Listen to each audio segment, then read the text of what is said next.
How are you so conservative that all of a sudden you'll vote for anyone but Trump? Let's go down the list. What happened to the pro-life principles? All of a sudden, because he said something that was caught in a tape that was bad, mind you, you are now going to vote for the party who supports taxpayer-funded abortion on demand up until birth, even for transgenders, period. Question of the day, if you didn't vote, for people out there who didn't vote for Trump in 2016, who identify sort of as Republicans, conservatives, are you more or less likely to vote for him in 2020? It's not a question for Democrats because I know you're not going to vote for him anyway. And if you did vote for him, how would you say Trump has done in meeting your expectations? Give me a grade. I'm curious because I want to talk about this today. It's something that really does bother. It bothers me quite a bit. Going into 2020, we have this group of people, the Never Trumpers, who are still around, I guess, and they've ratcheted things up to a level that is mind-numbing and incredibly inconsistent. What bothers me most about this is the virtue signaling while they completely abandon any and all principles while trying to stand on the soapbox of, I'm making this principled decision. No, you're not, professional asker of questions 3, Rick Wilson. Let's go to the tale of tape. An administration defined by ignorance of the world. And so that's partly him playing to their base. He's also playing to their audience. Is he? The credulous boomer Rube demo that backs Donald Trump. The screamers and the crazy people on the alt-right, as they call it, who love Donald Trump, who have plenty of Hitler iconography in their Twitter icons and things. They sure do. I can back that up. Donald Trump is the greatest thing. Oh, it's something. But the fact of the matter is most of them are childless single men who masturbate to anime. First off, that last guy looked like a robot at Chuck E. Cheese. Yeah. You should be Rick Wilson, you say it's your birthday. Remember that, Chuck E. Cheese? Yes. Now it's nothing but a screen at Chuck E. Cheese. They don't have the robots anymore. Animatronics. Terrifying. So all of these people, including love to work on Modern Family, they claim to be Republicans of some sort. And we also have another a tweet. I just had to include it from Bill Crystal, with a K. Not presumably forever, not perhaps for a day after November 3rd, 2020, not on every issue or in every way until then, but for the time being, one has to say, we're all Democrats now. If one's a dick, and this is, he is actually, one has to say, okay, you can be the one. All right, I don't understand what this. We all have to say why. I don't understand this at all. And the reason they claim they won't vote for Trump is because of these presumed consistent conservative principles. And they're so principled as conservatives, the Never Trumpers, that they will abandon all of said conservative principles overnight. Because Donald Trump is mean. He tweets the mean thing, so I'm going to go vote for open borders and abortion. Yeah, I'm conservative. I don't even know what that was. It was someone named Paco Jimenez. I knew in my childhood. Just going to give you the room to work Anna with Navarro, it was close enough. And here's one thing I think is important, because people will point this out. Yep, I was not a Trump fan in the primaries, okay? No. I know that a lot of people out there were. And I think there was an appropriate time for people to be reasonably skeptical. Yeah. Because during the primaries, especially before or even before the general election with him and Hillary Clinton, he was an unknown entity at that point. He had been a Democrat for a very long time as well. He had given to both parties. Right. We really didn't know. And that was part of his appeal, was the unknown, that he was an outsider.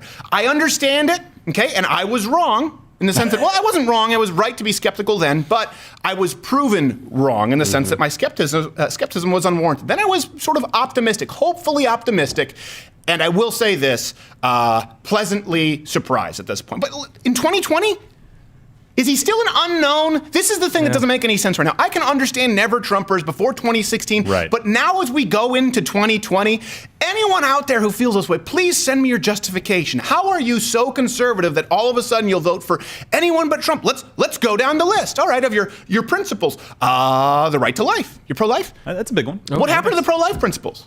Did those get completely thrown out the window the second that Donald Trump mentioned grabbing people by the undercarriage? Is that what happened? So all of a sudden, because he said something that was caught in a tape that was bad, mind you, you are now going to vote for the party who supports taxpayer-funded abortion on demand up until birth, even for transgenders, period, no exception, tail of the tape. New York Democratic Governor Andrew Cuomo for passing a historic bill legalizing abortion up until birth. This is infanticide that we're talking about.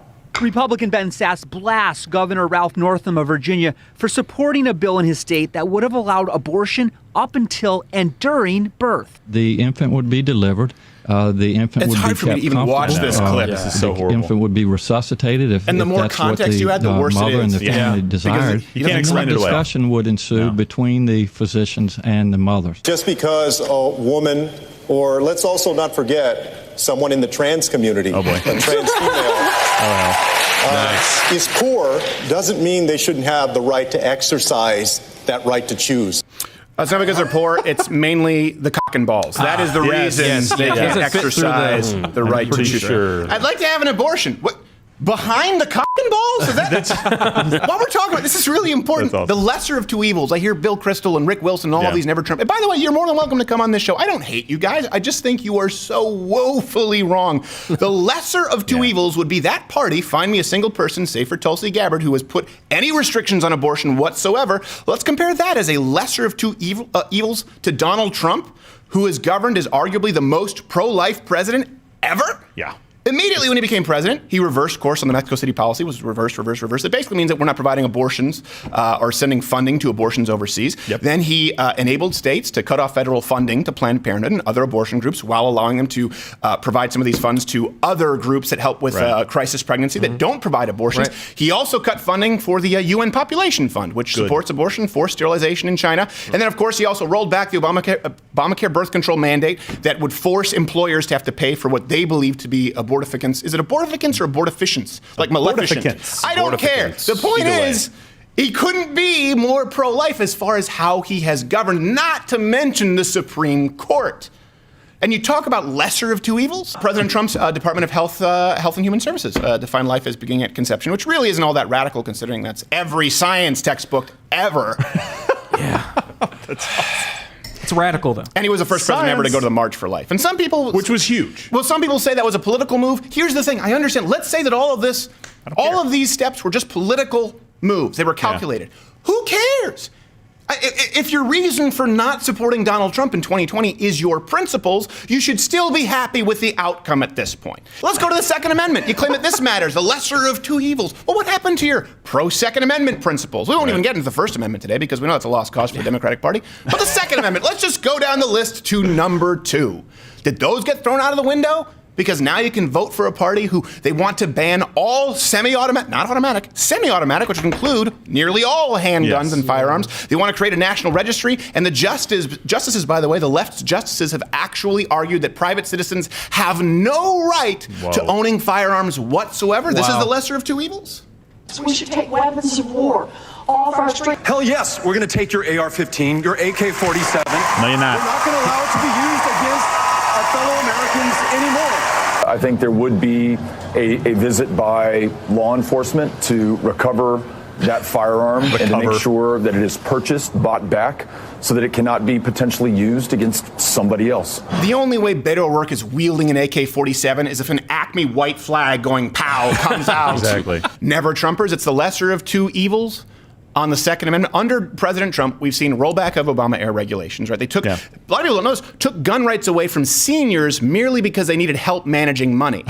Wow. And so they were deemed to be mentally defective, basically. And also, of course, President Trump. He hasn't done a lot for the Second Amendment, but here's the thing. Republicans don't need to do that much. They just need to not budge as it relates to us maintaining our Second Amendment rights. So no change after, of course, the assault weapons ban was basically rolled back and it doesn't exist anymore, is good. That's a good thing. We don't want change all the time. So President Trump not changing a whole lot and having simultaneously promised to veto any Democrats' ridiculous attempts at gun legislation, I think it's a pretty good thing. And again, if you are saying, I will vote for anyone not named Donald Trump, what are the Democrats offering?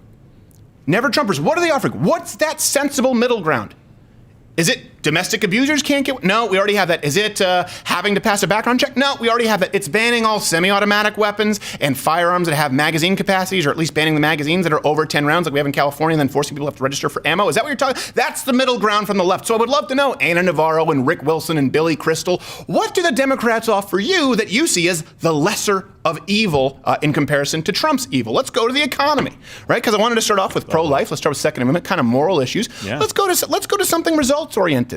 But on the principle, what about supporting a free market economy, free enterprise? That's one of the most, that's the basic tenet of conservatism. Toss it. You people are, That's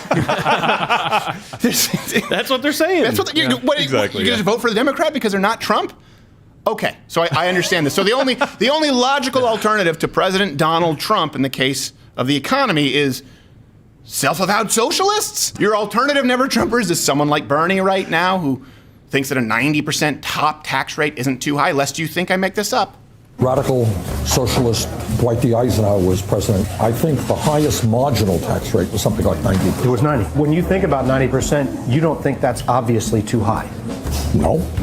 It's like he's trying to help him. Yes, like he's trying to give him something. Come on. I can't even say, that's not even like a softball for Bernie. That's just the interview. Like, let me say, and placing the ball on the tee. And Bernie is just like, He's just hitting himself on the with a cricket bat. Am I winning? On the flip side, if we're talking about the lesser of two evils, you have President Donald Trump, whose tax cuts have reduced the tax bill for those earning a median income here in the United States right around the average, about 60%.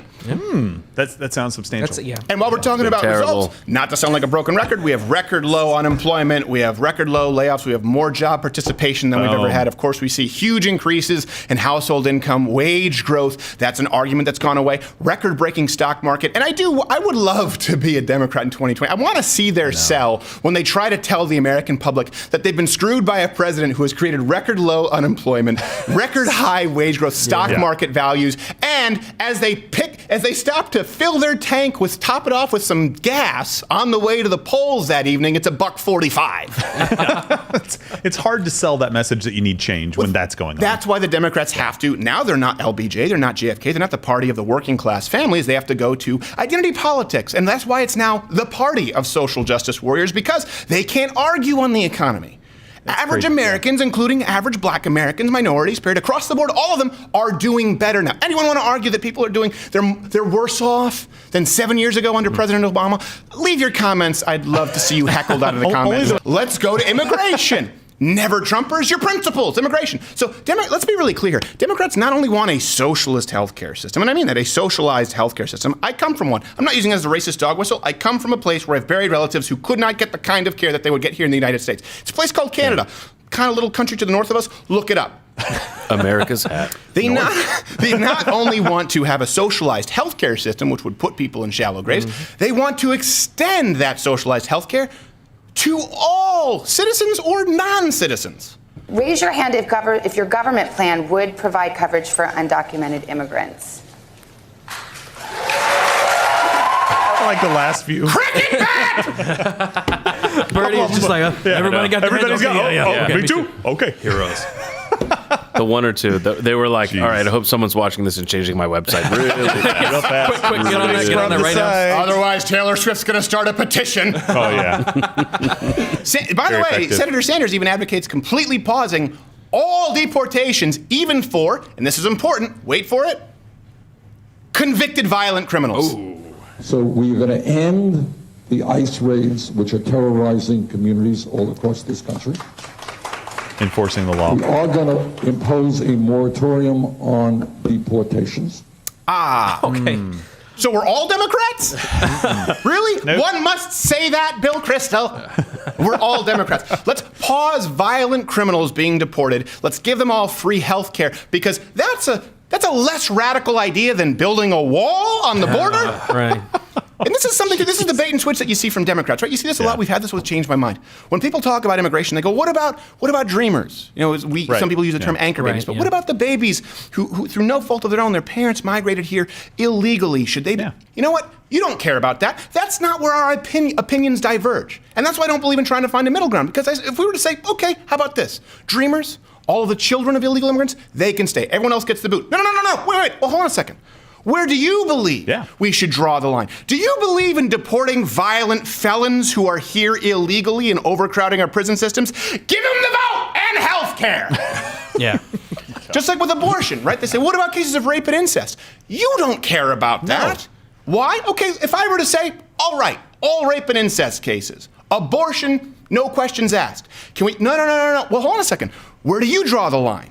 No Democrat, not one outside of Tulsi Gabbard, could give an answer outside of it's a woman's right to choose, and that's why we see policies, as you see in Virginia, that basically occurs up until crowning. Gosh. So let's not act as though we diverge, that our opinions start, all of a sudden there's a gap once we arrive at rape and incest, or once we arrive at the idea of anchor babies. You don't believe in deporting violent felons? period. And you don't believe that there should be any limitations on abortion, period, as a party, Democrats. So never, Trumpers, I ask you again, how do you lock arms with these people? Go to the deficit. Here's where you might have a point, right? That Donald Trump hasn't balanced the budget. And you know what? I agree. I have a problem with that. I have a problem with the deficit. I think it's inconsistent for people who were so upset with Barack Obama to give Donald Trump a free pass. Got it. That's a valid point. But neither did George W. Bush. Yeah. What about George Bush Sr.? What about Ronald Reagan? And again, what's most important is you need to compare Donald Trump's transgressions with what you know would be policy coming from the left. Do we think that any of the current Democratic nominees would balance a budget more conservatively than Donald Trump? Take your pick. Bernie, Warren, Buttigieg, anyone? Buttigieg, Buttigieg, Buttigieg, anyone. And this is the point I would make. President Trump, for all of his faults, he's governed more conservatively than arguably any president in modern history, despite the fact that he probably isn't as conservative personally as maybe some of the previous Republican presidents. I don't know. I don't have any reason to believe that he's super liberal. I don't have any reason to believe that he's super conservative personally. But as far as the record here, it speaks for itself. And my point is, yes, again, 2016 conservatives were right to be a little bit suspicious of Donald Trump, and that was, again, part of his appeal. But that's not the case anymore. No, He's not an unknown entity. He's done more for conservative Christian Americans and the American economy, arguably, than any president in modern history. In 2020, I want to be really clear, Never Trumpers, it's not a vote between the lesser of two evils, not even close. This is a choice between an imperfect president, as all presidents before him, who's governed at least as conservatively as any Republican in recent memory, at least comparably conservatively. Okay, your choice is between that and a party of evil. It couldn't be more clear. It's not, we're all Democrats now. You're all Democrats because you're principled. You are all Democrats now precisely because you are unprincipled. Precisely because your blind disdain for President Trump overrules all of the conservative principles that you claim to hold so dear.